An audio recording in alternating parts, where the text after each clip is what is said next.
ಮೈಸೂರಿಂದ ರಾಮ್ ಕೂಡ ನಮ್ಮ ಜೊತೆ ಈಗಾಗಲೇ ಜಾಯ್ನ್ ಆಗಿದ್ದಾರೆ. ರಾಮ್, ನಾವು ಗಮನಿಸ್ತೀವಿ ಮೈಸೂರು ಕೇವಲ ಸಾಂಸ್ಕೃತಿಕ ಹಬ್ಬಗಳಿಗೆ ಮಾತ್ರ ಸೀಮಿತವಾಗಿಲ್ಲ. ಈ ರೀತಿಯಾದಂತಹ ವೆಸ್ಟರ್ನ್ ಹಬ್ಬಗಳಲ್ಲೂ ಕೂಡ ಮೈಸೂರು ಮುಂದೆ ಇರುವಂತದನ್ನ ನಾವು ಸಾಕಷ್ಟು ಸಂದರ್ಭದಲ್ಲಿ ಗಮನಿಸಿದ್ದೀವಿ.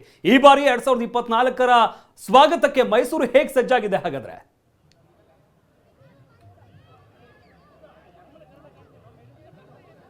ಖಂಡಿತವಾಗಿ ಶ್ರಮಂತ್, ಮೈಸೂರು ಅಂದರೆ ಅದು ವಿಶೇಷ ಅಂತಲೇ ಹೇಳ್ಬೋದು. ಯಾಕಂದರೆ ರಾಜ್ಯದ ಬಹುತೇಕ ಪ್ರವಾಸಿ ತಾಣಗಳು ಇವತ್ತು ಬಂದ್ ಆಗಿದ್ರು ಸಹ ಮೈಸೂರು ಅರಮನೆಯಲ್ಲಿ ಹೊಸ ವರ್ಷದ ಸ್ವಾಗತಕ್ಕೆ ಎಲ್ಲ ಸಿದ್ಧತೆಗಳನ್ನು ವಿಶೇಷವಾಗಿ ಮಾಡಿಕೊಳ್ಳಲಾಗಿದೆ. ನಾವೀಗ ಮೈಸೂರು ಅರಮನೆಯಲ್ಲಿದ್ದೇವೆ. ನೀವು ನೋಡ್ತಾ ಇರ್ಬೋದು ಈ ಮೈಸೂರು ಅರಮನೆಯನ್ನು ದೀಪಾಲಂಕಾರದಿಂದ ಜಗಮಗಿಸ್ತಾ ಇದೆ. ಯಾಕಂದರೆ ಮೈಸೂರು ಅರಮನೆ ಅಂದರೆ ತಟ್ಟನೆ ನೆನಪಾಗುವಂಥದ್ದು ದೀಪಾಲಂಕಾರ. ಹೀಗಾಗಿ ದೀಪಾಲಂಕಾರದ ಜೊತೆಗೆ ಇವತ್ತು ಮಧ್ಯರಾತ್ರಿ 12 ಗಂಟೆಗೆ ಸರಿಯಾಗಿ ಹಸಿರು ಪಟಾಕಿ ಅಂದರೆ ಶಬ್ದರಹಿತವಾದಂತಹ ಬೆಳಕಿನ ಚಿತ್ತಾರವನ್ನು ಆಗಸದಲ್ಲಿ ಮೂಡಿಸಲಿಕ್ಕೆ ಎಲ್ಲ ಸಿದ್ಧತೆಗಳನ್ನು ಮಾಡಿಕೊಳ್ಳಲಾಗಿದೆ. ಮತ್ತೆ ಬಹುತೇಕ ಪ್ರವಾಸಿ ತಾಣಗಳು ಬಂದಾಗಿರೋದ್ರಿಂದ ಮೈಸೂರು ಅರಮನೆಗೆ ಉಚಿತ ಪ್ರವೇಶವನ್ನು ಕಲ್ಪಿಸಿರೋದ್ರಿಂದ ಸಾವಿರಾರು ಸಂಖ್ಯೆಯಲ್ಲಿ ಪ್ರವಾಸಿಗರು ಈಗಾಗಲೇ ಮೈಸೂರಿಗೆ ಬಂದಂಥವರು ಅರಮನೆಯಲ್ಲೇ ಹೊಸ ವರ್ಷವನ್ನು ಸೆಲೆಬ್ರೇಟ್ ಮಾಡಬೇಕು ಅಂತೇಳಿ ಈಗಾಗಲೇ ಸಾಕಷ್ಟು ಸಂಖ್ಯೆಯಲ್ಲಿ ಬಂದಿದ್ದಾರೆ. ಈಗ 7 ಗಂಟೆಗೆ ದೀಪಾಲಂಕಾರ ಏನು ಇದನ್ನು ಆರಂಭಿಸಲಾಗಿದೆ. 9 ಗಂಟೆಗೆ ಮತ್ತೆ ಬಂದ್ ಮಾಡಲಾಗ್ತದೆ.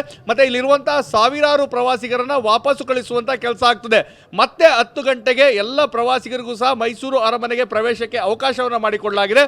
11 ಗಂಟೆಗೆ ಪೊಲೀಸ್ ವಾದ್ಯ ವೃಂದದಿಂದ ವಿಶೇಷವಾದಂತಹ ವಾದ್ಯದ ವ್ಯವಸ್ಥೆಯನ್ನು ಮಾಡಲಾಗಿದೆ. ಅದಾದ ನಂತರ 11ರಿಂದ 12ವರೆಗೂ ಸಹ ವಾದ್ಯಗೋಷ್ಠಿ ಇರ್ತದೆ. ಅದಾದ ಮೇಲೆ 12 ಗಂಟೆಗೆ ಸರಿಯಾಗಿ ಕೌಂಟ್ ಡೌನ್ ಶುರು ಆಗ್ತದೆ. ಈ ದೀಪಾಲಂಕಾರ ಏನು ಅರಮನೆಯಲ್ಲಿದೆ ಅದರ ಜೊತೆಗೆ ಏನು ಹಸಿರು ಪಟಾಕಿಯ ಒಂದು ಚಿತ್ತಾರ ಬೆಳಕಿನಲ್ಲಿ ಆಗಸದಲ್ಲಿ ಮೂಡಿಸುವಂತಹ ಕೆಲಸವನ್ನು ಮಾಡ್ತಾರೆ. ಹೀಗಾಗಿ ಮೈಸೂರು ಅರಮನೆಯಲ್ಲಿ ತಾವು ಹೇಳದಂತೆ ಖಂಡಿತವಾಗಿಯೂ ಒಂದು ಸಾಂಸ್ಕೃತಿಕ ಹಬ್ಬವನ್ನು ನಾವು ಆಚರಿಸ್ತಾ ಇದ್ದೇವೆ. ಅದೇ ರೀತಿಯಾಗಿ ಹೊಸ ವರ್ಷವನ್ನು ಸಹ ಸಾಕಷ್ಟು ಸಡಗರ ಸಂಭ್ರಮದಿಂದ ಬರಮಾಡಿಕೊಳ್ಳಿಕ್ಕೆ ಎಲ್ಲ ಸಿದ್ಧತೆಯನ್ನು ಮಾಡಿಕೊಂಡಿದ್ದಾರೆ. ಹೀಗಾಗಿ ಸಹಸ್ರಾರು ಸಂಖ್ಯೆಯಲ್ಲಿ ಪ್ರವಾಸಿಗರು ಮೈಸೂರು ಅರಮನೆಯಲ್ಲೇ 2024ನ ಸ್ವಾಗತ ಮಾಡಲಿಕ್ಕೆ ಸಜ್ಜಾಗಿದ್ದಾರೆ. ಶಮಂತ್, ಧನ್ಯವಾದ ರಾಮ್.